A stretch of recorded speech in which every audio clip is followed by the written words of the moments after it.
Hello people! For today's video, magtagalog tayo. Hindi tayo pwede magsalita ng Ilonggo. Sabi ko bala sa papa ko na magpahinga muna siya. Ako na bahala ang magtapos dito. Kay magaling man ako mag-araro. Pero kay daway man tiwala. Sunod pa rin ang sunod. Agoy, tonto man kalabaw kung saan dumadaan. Imbes magpahinga yung papa ko, naaakig na tuloy sa akin. Huwag kang magkadlaw, Jill. Uy, hindi nakakabulig, Jill. Parang bukid, may bukot nagligid. Sa di nagligid dito sa may bakilid. Agay. Nga, tadlong pa doon nagkiwi. Pangang. Hipusin mo yung bunganga mo, Jill, oy. Hindi lang halata, pero nakakapoy na talaga ako nito ba? Nagugutok na yung hangin sa ilong ko. Pero kay ginusto mo man yan, tapusin mo, day. At dito na part, nagkukumod na talaga yung papa ko dito. Sinisira ko daw ang idas. Idas!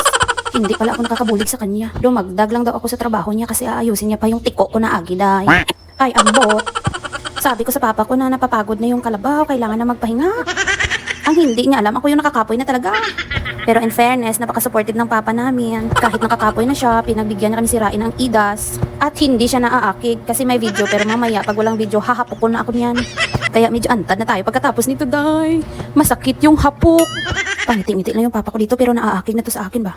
Hindi mo talaga makita sa mukha niya na naaakig na siya sa akin, pero parang duklon yan ako nito ba?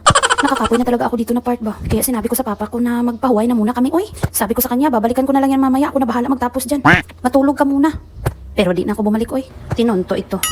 At sa wakas, nakadungka na rin. Nagpapansin pa yung manok dito. Oh, hindi ka pa pwede, oy. Hindi ka pa pwede gawing tinula.